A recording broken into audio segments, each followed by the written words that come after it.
This interview was banned for 93 years. Nikola Tesla, a genius beyond his time, revealed 5 shocking proofs about life after death. Not just theories, but things he knew for sure. Let's uncover the truth. And don't forget to subscribe to the channel for more hidden mysteries. This interview was never meant to reach the public. And yet, you're reading these very words. They say it was recorded in the spring of 1930. The journalist's name remains a mystery. The transcript itself was only recently discovered in the archive of a New York library, tucked between the pages of an old book titled Electricity and Ether. On the last page, there was a handwritten note. Do not publish until humanity is ready. If you think you know everything about Nikola Tesla, the forgotten genius who gave us alternating current, you might be mistaken. Tesla wasn't just a scientist. He was a man who dared to look where most fear to glance, the boundary between life and death. Mr. Tesla, the journalist began. Among the many legends, there's one particularly strange. People say you believe in the soul and life after death. Tesla was silent. Then he whispered, "Believe? No, I know." That single line carried a strange weight. The room grew colder, as if he truly saw what he was speaking of. Everything you see is but an illusion of density. Matter is compressed light. All things vibrate. And those vibrations aren't just physical. They are consciousness, memory, the soul. But how does science explain this? The journalist asked, clearly surprised. Tesla smiled. Science is still blind. It has only begun to learn how to see. But the cracks are forming. Light is starting to shine through. And that light comes from within us. He paused, gazing at a corner of the room as if listening to something no one else could hear. I have seen energy leave the human body at the moment of death. But it didn't vanish. It didn't become heat or sound. It retained its shape, as if something left but wasn't lost. The notes say Tesla began to speak faster then, almost as if racing against time. We humans are like lamps. There's a source. There's light. When the lamp goes out, the source remains. The energy doesn't die in that instant. And then something strange occurred. The journalist's pen stopped moving. The ink thickened. The air in the room became heavy and began to hum. Tesla spoke calmly. You felt it. That was the first proof. The soul field exists. It affects matter, even ink, even paper. And that's just the beginning. You mentioned a soul field. That's not physics, is it? The journalist asked. Exactly, Tesla nodded. Because the physics you know is still limited, but the soul is not. He stood up and walked to the window. Behind the glass, Manhattan glowed with lights, but his voice sounded as if he were speaking to the future. There are 5 proofs, 5 things I have personally experienced, studied, and documented. If even one of them is true, then death is not the end. It is only a transition. The first proof, he continued, is the out-of-body experience. While working with powerful magnetic fields, there was a moment when I felt myself leave my body. My body remained in the lab, but my consciousness wandered the city. I saw streets, people, and everything I later described was confirmed to be accurate. This wasn't imagination. It was consciousness detachment. If that can happen while we're alive, why not after death? The second proof, he said, is the electric memory of objects. Emotions, thoughts, memories, they are not stored only within us. They are imprinted in space. Have you ever entered an old house and suddenly felt uneasy for no reason? Or the opposite, a warmth that couldn't be explained? That's not imagination. Space remembers. The universe is a film, Everything is recorded. The third proof, he closed his eyes, is the music of light. Every living being emits sound, not audible but vibrational. A human is a symphony. When the body dies, the sound doesn't disappear. It lingers.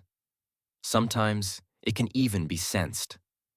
He pointed to a strange device resembling an antenna with metal wings. I tried to capture that sound, not noise but feeling, as if someone were standing beside me, even though they had already left this world. But if all of this is true, why the silence? The journalist asked. Tesla looked at him, eyes filled with sadness. Because truth is dangerous. In a world built on the fear of death, if death is not the end, then everything collapses. If we come back, we must face it, not in a courtroom, but within ourselves. The fourth proof, he went on, is the connection between souls. I once fainted at the exact moment a dear friend of mine passed away in Europe. Later, I received a letter confirming the time and date. It was no coincidence. We are connected. Death does not sever that bond. And the fifth proof, he paused for a long time, is dreams that come true. Not predictions, but real conversations with the deceased. Sometimes the same image appears in the dreams of different people, across countries, on a same night. That is the bridge between two worlds. He looked the journalist in the eyes. If you think this is mysticism, you're wrong. This is science. Just science not yet written. Mr. Tesla, the journalist asked, if the soul exists, if death isn't the end, then why do we come to this world? Tesla's eyes darkened. His voice carried a strange stillness, almost sacred.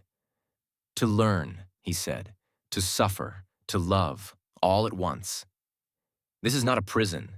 It's a school, sometimes a battlefield, but never a place of punishment. We come here to remember who we are, to overcome the lesson, whether once or 1,000 times, until we become light. He pulled an old book from the shelf. Do you know this one? The Voice of the Silence, Eastern Philosophy. I don't agree with all of it, but they're right about one thing. Death doesn't end the path. It simply turns it in another direction. The journalist's hands trembled as he took notes. Be honest. Are you afraid of death? Tesla shook his head. Number, I know her. She's visited me more than once. I've heard her footsteps. Once she almost took me. And what did you feel then? Peace, he replied. No pain, no fear, only memory, pure like the first snowfall. You see everything you've done and everything you haven't, those you've hurt and those you've saved. Not judgment, just a mirror. Tesla sat down again, tired perhaps, but his eyes still burned bright, like someone who had walked through things others dare not even imagine. We answer to no one but ourselves, to the truest version of who we are, to who we were, and who we are becoming. So, after death, what awaits us?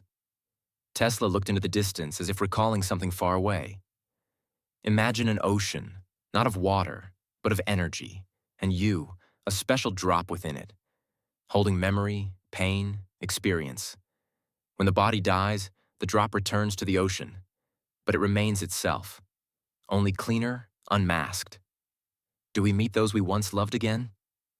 If they return too, and if the love was true, yes, love is the soul's map. It connects, stronger than death. He continued, voice softer now, but echoing as if the walls themselves listened. I once tried to build a device, to capture the moment consciousness departs. Not death itself, but the instant awareness crosses over. I nearly succeeded.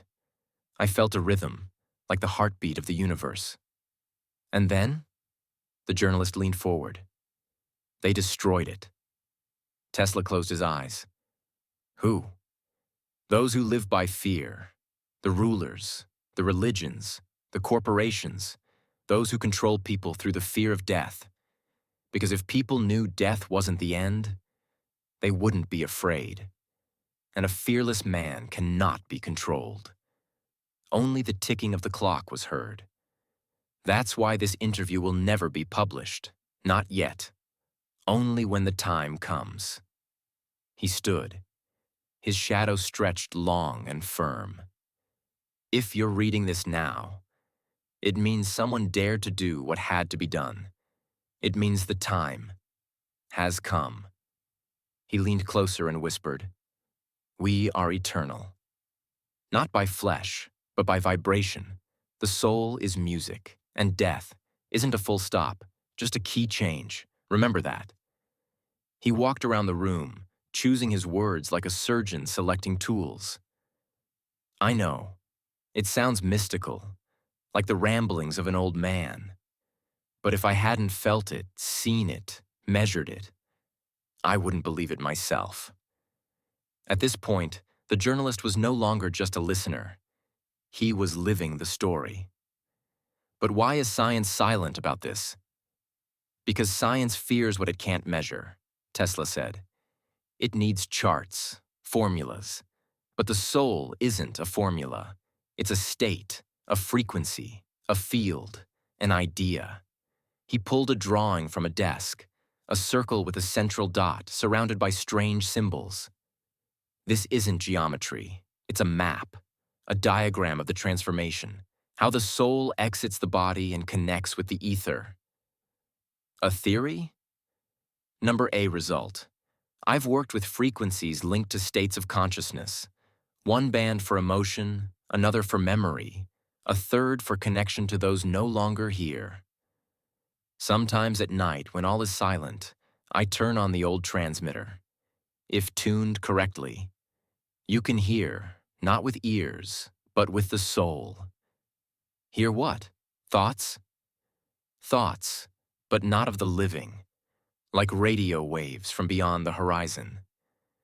Just then, the lights flickered. The journalist flinched.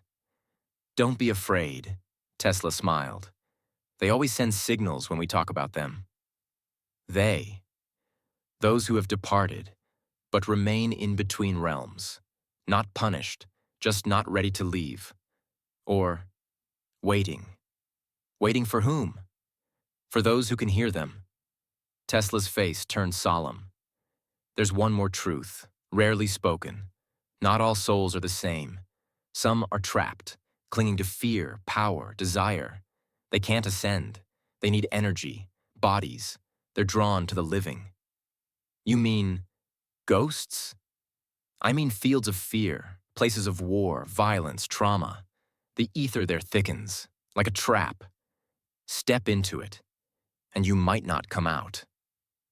The journalist turned pale, but Tesla added, "There's also light, love, memory. Prayer, when from the heart, frees them. Not for God, but for the soul." He looked out the window. We live in a world where most don't know why they live. But if they knew that death is just a test, not the end, perhaps they'd live differently, deeper, purer. The journalist wrote, "The soul doesn't die.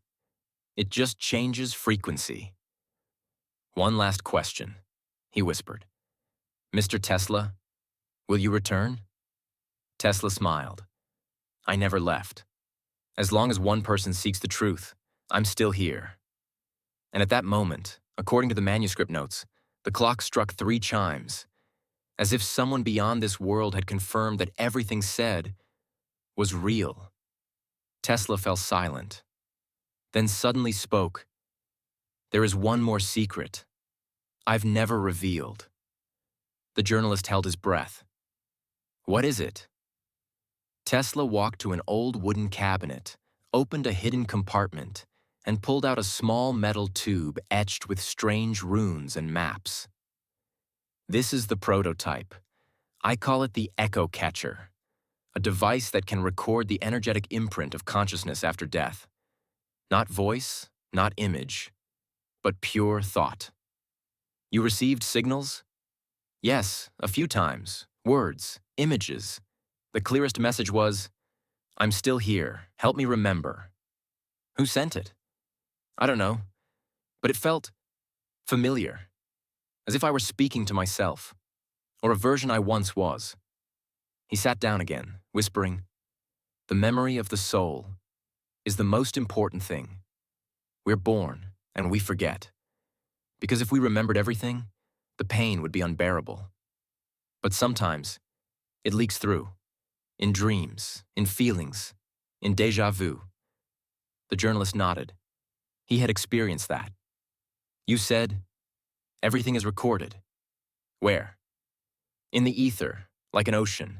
It holds everything, thoughts, emotions, events. The ancients called it akasha. We are just drops in that sea. And every action we take is a note in a song. After death, we hear it all at once. No edits, no lies, just truth. That's judgment, but it's internal. We are both the judge and the witness. And if that song is off-key, the soul asks to return, to try again, in a new form, a new life, but carrying the same frequency within. But some souls leave the cycle. They no longer need to return. They become guides. Their task is to help others remember who they are. Angels? The journalist asked. Tesla smiled. Call them what you will. What matters is essence. They're near, especially in darkness, especially when we feel alone. That is love, the kind that never dies. Time seemed to stop. The journalist checked the clock. He no longer knew what hour it was. If someone lives a whole life never knowing love, what happens? They'll return, Tesla said, because only love shapes the soul. Without it, the soul repeats. It doesn't evolve. He rose. His shadow stretched like a tree at dusk. I share this, not for shock, but because I'm leaving, and this knowledge must not die with me. He handed the journalist the metal tube. Keep this. When the moment comes, pass it on. If not now, it will come. When someone remembers who they are. The journalist took it. It felt warm, as if it breathed. What should I do with it? He whispered. Don't rush, Tesla replied. Keep it close to your heart and listen. It will tell you when to activate it. Silence enveloped them. The room itself seemed to breathe. One final question, the journalist said. If you are this close to truth, doesn't anyone else know? Some do, Tesla replied, but very few, and most choose silence out of fear or humility. Truth is like fire. It warms, but it also burns. You can't force anyone to touch it. You can only offer it to those who are ready. Once, I nearly told everything. In Colorado, I planned to speak on the invisible connection between humans. But just as I began, a government official intervened. The talk was shut down. After that, I went silent. And now? Now I speak. Because I know the time has come. He stepped forward. You think this is just a story? Number, it's a seed. It will fall into the mind of someone. And it will grow, not in everyone, but in those who are ready. And if you're hearing this, maybe that someone is you. The journalist stood. He could feel it. This was the end. And also, a beginning. One last question. His voice trembled. Who are we? But as I stepped outside, I wasn't just carrying a story. I was carrying an invisible weight, as if his words were still echoing in my chest, pulsing with the rhythm of my heart, woven into each breath I took. The city was still noisy. Cars rushed by. People hurried to work. No one knew that just minutes earlier, in a dimly lit room without neon lights, an ancient secret had been passed on. Soft as a breath, yet powerful enough to shake a life to its core. I crossed the street. The blare of horns blurred into the sound of the earlier chime, a strange bell whose source no one could see, but which kept ringing in my mind. In my hand, the small metal tube was still warm, as if it had a soul of its own. And for the first time in my life, I didn't feel like just a journalist. I felt like a true messenger, not for the morning paper, but for something bigger, deeper, beyond time itself. Tesla's final words echoed in my mind. We are light that has forgotten itself. I looked at everything with new eyes, a child laughing. I wondered how many times that soul had returned. An old man sitting silently by the window. Perhaps he was nearing his final class, his last lesson. And me, I had just received my first. Not knowledge, but memory. Not to know more, but to remember. And I understood why Tesla hadn't wanted to release this interview earlier. The world, in all its noise and haste, its endless arguments and invisible fears, not everyone is ready. But if you're reading this, perhaps you're like me. Perhaps you've heard the bell.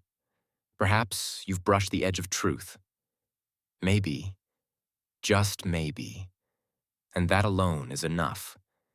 Beneath all this ordinary life, we are light, and that light is beginning to remember itself.